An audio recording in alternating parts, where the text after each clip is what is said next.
Good morning, 8th graders. Welcome back. We're still in section 4.6 talking about slope-intercept form. And if I didn't emphasize it in the last video, I do want to emphasize it right now.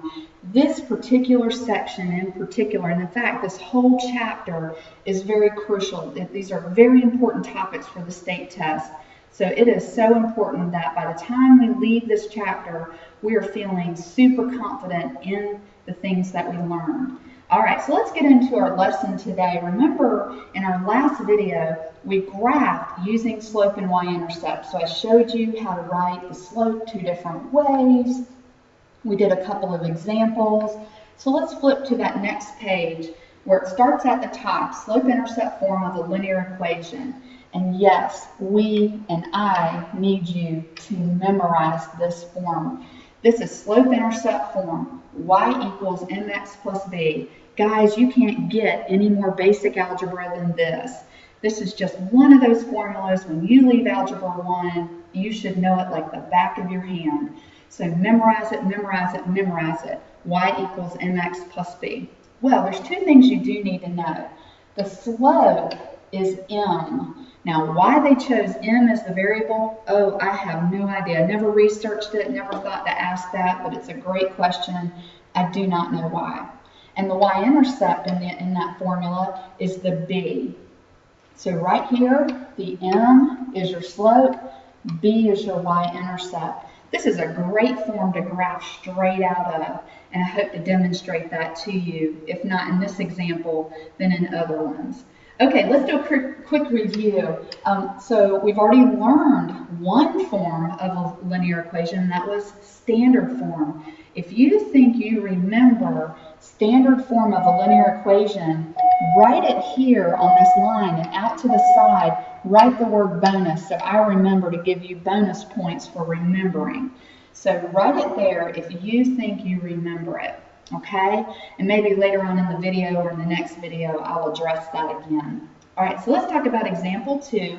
We're going to write linear equations in slope-intercept form. I'm a little backwards. I needed room for the graph, so I put C to the left. I'm actually not going to do this one first. We'll save this one until a little bit later. Let's start right here with A. And they want us to write the equation that describes each line, and they want us to write it in slope-intercept form. So part of our task, guys, is we've got to read the directions and actually follow them and put it in the form that they're asking us to do. So I need you reading critically. I need you to read carefully and read critically and circle the things that stand out to you. So it's not just write any equation. We want to write the equation in slope-intercept form, okay? As many times as you can write slope-intercept form, do that until you've got it memorized. So here's slope-intercept form. Whoops, my pen went crazy. Sorry about that. mx plus b, y equals mx plus b. And they give us in A some information. They told us that slope, which remember is m in our equation, is equal to 1/3, the fraction 1/3, and the y-intercept, b, is 6.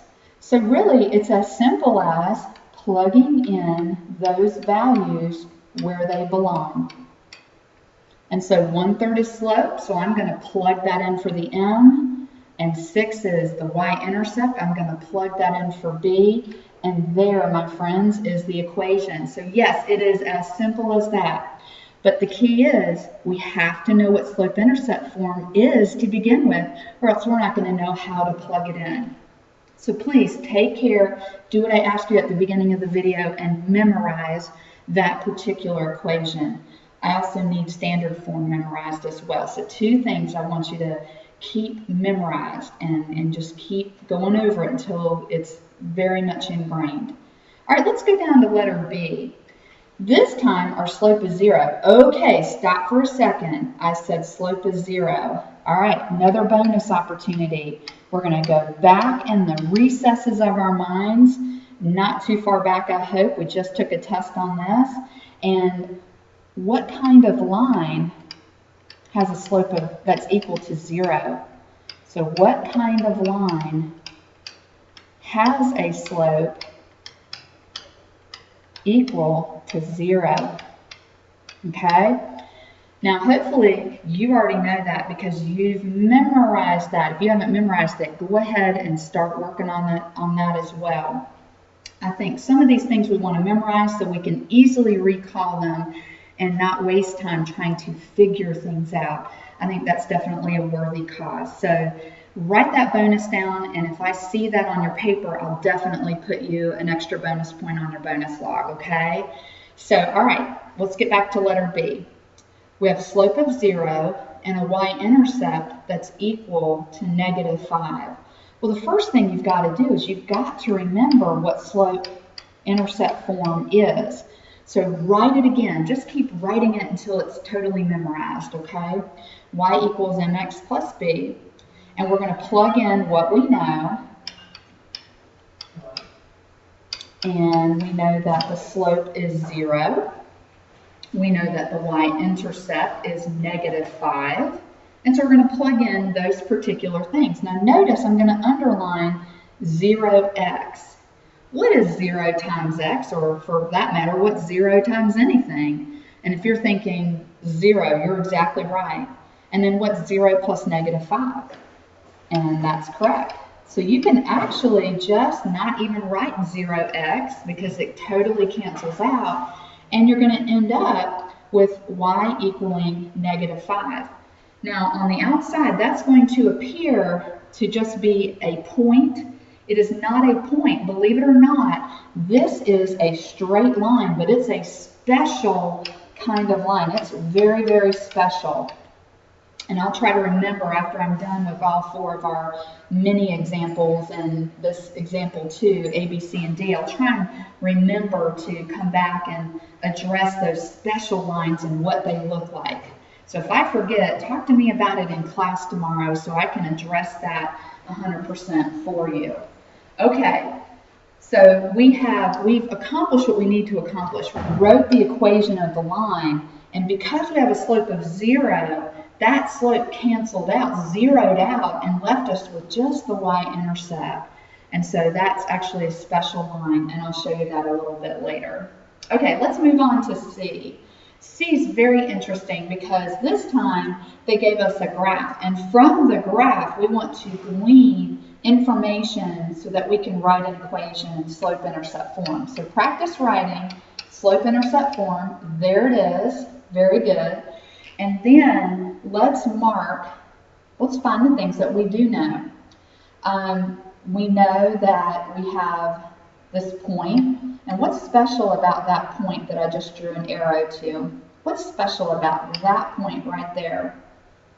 If you said that it is the y-intercept, you are exactly right. So yes, b equals +1. We could see that right away.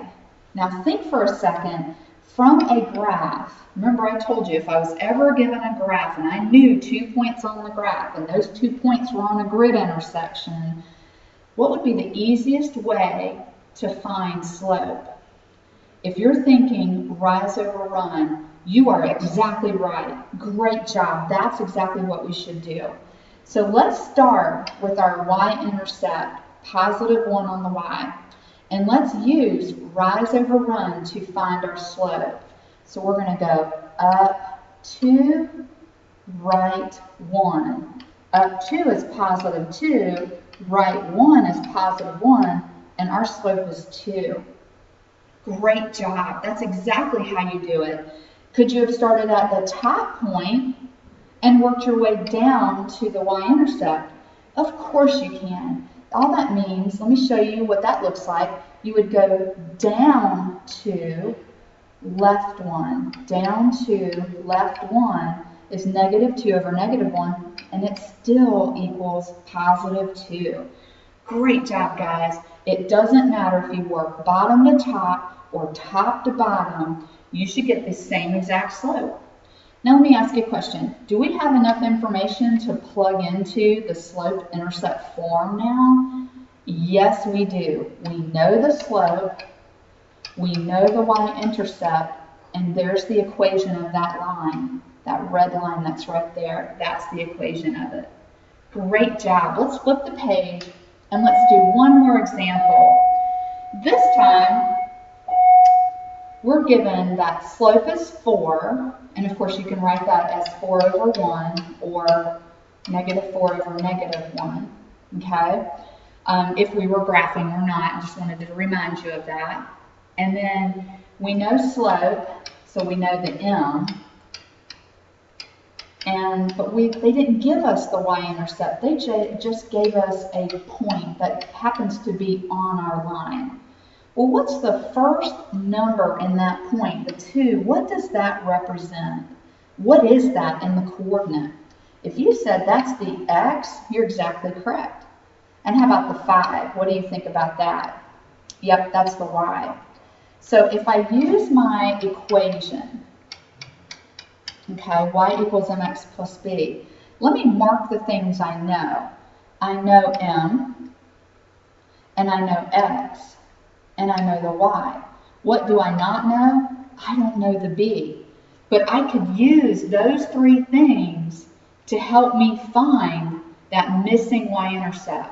Because in order to write in slope-intercept form, I have to know slope and I have to know the y-intercept. I only know one of those right now, and I'm going to have to do a little bit of extra math to find the other so I can finally write the equation. All right, so let's plug in what we know. Y is 5. There it goes. M is 4. X is 2. Okay, so let's go ahead and simplify right here. We need to go ahead and make 4 times 2, 8. And then to get b by itself, what do you do to the 8? Correct. You're going to subtract it from each side. And you're going to get b is negative 3. Now do I have enough information to plug in the slope-intercept form? Well, let's think about it. Do I know the slope? Yep. Do I know the y-intercept now? Yep. I can now plug in. And so y equals 4x plus negative 3. Or you can actually write it this way as well. Here's an alternative way. You could do 4x minus 3. Either one of those is perfectly correct. So use that. Use that. All right, now I'm going to go back for just a second, and I want to talk to you about, let me get an extra sheet of paper here. It's not in your note packet, and I'm going to have to take a second and get some graph paper going. I need graph paper. I want to talk you through some things. Let's go to math, graphs, templates, and that's my favorite kind. I'll just throw that on there. Okay, here's some graph paper. Now remember, in the other example, we ended up with a slope of 0 and a y-intercept of negative 5. And then we said we could actually simplify that cancels out, and we're going to end up with the equation negative 5. That is a special kind of line, okay? And I want to talk to you about that, and it's a good time to talk about that. Y equals negative 5. If I did an XY table, okay, and I'm going to leave my 0x in there because I need to be able to plug something in for the x so I can find the y, okay? So let's just do our typical points, negative 2, negative 1, 0, 1, 2, and I just want to show you something. I want to see if you can detect a pattern, okay? So let's plug in negative 2. What's 0 times negative 2? 0. 0 plus negative 5 is negative 5. What's negative 1 times 0? 0. 0 plus negative 5, negative 5. Well, 0 times 0 is 0. 0 plus negative 5 is negative 5. Are you detecting a pattern here? Do you see that no matter what I plug in for x, y is just going to always be negative 5? So let me graph those for you. So let's go back to negative 2, and then we'll go down to negative 5. 1, 2, 3, 4, 5. Here's negative 1, and then negative 5. 0, negative 5. 1, negative 5. 2, negative 5. What kind of line is this? Yeah, it's a horizontal line. This is a special line. Notice that the slope is 0. When the slope is 0, that means automatically we have a horizontal line going through -5 on the y. So that's a way you could look at it. If you can't remember that, you could do a little chart where you plug in for x, and then you'll see very quickly, no matter what I plug in for x, y is always -5. So that's a great way to look at that equation there. No matter what I plug in for x, y is going to be -5, and it's horizontal. It will always be horizontal. So if there's no x term, the line is horizontal. Okay? The line is horizontal. Another way that I've taught it in the past, I told them, I said, do you see an x term in y equals -5? And the kids would say, no, we don't see x at all, because remember, it canceled out. And I would say, what kind of lines never cross the x-axis? Remember, this is our x-axis right here. Here's the x-axis. What kind of lines won't crisscross ever with the x-axis? And they all said horizontal. And I go, yeah, it's always going to be a horizontal line. You don't see an x, it's not going to cross the x, it's horizontal. So that's another way you could process this. It's okay if that didn't make sense, if something else earlier in my discussion made better sense, then definitely focus on that. Let me pull up another blank sheet of paper, and I'm going to throw some more graph paper over here, because I also want to talk about another kind of line. And you may have a situation where they give you that the slope is undefined. Now right away, if you are given that information, slope is undefined, you already know what this line looks like. What kind of lines have an undefined slope or no slope at all? There's no number known that we can use to identify the slope. If you said a vertical line, you're exactly right. Now vertical lines, remember, they are parallel to the y-axis, so there is no y-intercept in a vertical line.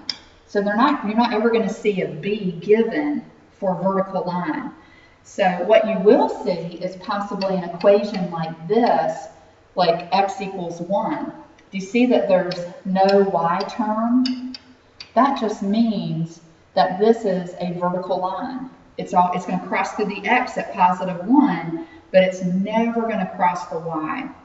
Now you can do a table with this. Let me see if I can formula this thing. I was trying to remember how I did this with another student the other day. You could do x plus 0, y equals 1. And then what we're going to do is actually the reverse. Now here is x equals 1, and I put in a ghost man right here. I don't know if you've ever played kickball before and you didn't have enough players to kick and you made it to second base and you go ghost man on second and you go back to kick. This is a ghost man. It's a placeholder, and we're showing that there's a y term there, but it's not really there. That's the 0 times y. So what we're going to do is we're going to plug in for y, and we're going to see what we get for x each time. Okay? So I'm going to do my favorite ones, except I'm going to do it on the y side. And what's -2 times 0? Yep, 0. 0 plus x is x, and x equals 1. And I'm hoping that you see a pattern, that no matter what I plug in for the y, -1 times 0 is 0. 0 plus x is x, x equals 1. That I'm just going to get 1s no matter what I plug in for y. Okay, so remember on the page prior, no matter what I plugged in for the x, y always was -5 in this particular example. That's what we're saying. In this, sorry, I went the wrong way. In this example, what I'm trying to tell you is no matter what y is, x will always be 1. So let's see what kind of line this ends up being. What I'm interested in is it going to actually be a vertical line like I was hoping, and I told you it was. So let's graph it. Let's do 1, -2, 1, -1, 1, 0, 1, 1, 1, 2. Hey, it definitely looks vertical to me. And so, yeah, you're not going to see that y-intercept. You are going to have an undefined slope, and no matter what x is, or x is given to you as 1, you can plug in any y you want, and you will always get 1, and that makes it a vertical line, okay? So there's a couple ways you can handle what I just taught you. You can just memorize that if I'm ever given an equation like this, y equals -5, you can just memorize that that's a horizontal line. No matter what I plug in for x, y is -5. Or if you get something like this, you can memorize that's a vertical line. X is always the given number. It doesn't matter what I plug in for y. So it's up to you how you want to handle that. If you have any further questions about this or you need to see it again in class tomorrow, let me know.